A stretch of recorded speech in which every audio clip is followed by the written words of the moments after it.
Should we do it? Same thing. That's so done. Let's do the demonstration. He was with me at Transcare. So I've been an emergency care provider for nearly 20 years. I also went to medical school and became a doctor. I hold a degree in medicine, a doctorate degree in medicine. And I'm going to answer a question that I get all the time. How do you know when someone should go to the hospital? How do you know when you have a critical patient? And I want to make this video for all people who do not work in healthcare and people that work in healthcare. It's pretty simple. With the level of experience I have, I still use the same thing to determine the patient's how critical the person is. And it's the following. It's a case-by-case basis, but one thing I've noticed is that the majority of people who are in critical condition and should be seen by a doctor immediately are having the following signs and symptoms. They're diaphoretic, which means they're sweating without physical activity.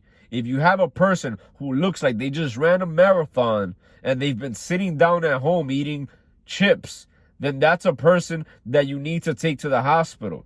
The next thing is their level of their vital signs within the normal range or not. Breathing, respiration, and pulse oximeter.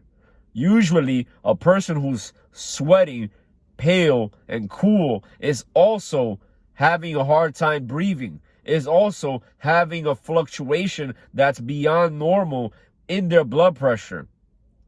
So, to answer your question, all you have to do in general is look at a person, and if they look like they just finished doing exercise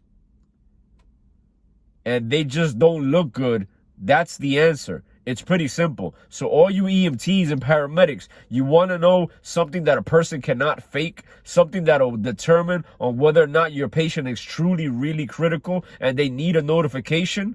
All you have to do is see if they're diaphoretic, see if they're pale, see if they're cool and clammy, then confirm what you're seeing with their blood pressure. You cannot fake a blood pressure. There's plenty of people who call the ambulance. They want to act like they're really sick. And in some cases, they'll act unconscious.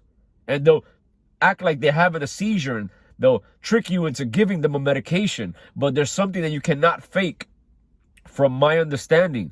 And it's diaphoresis and unstable vital signs. That's it. I hope this helps. Peace.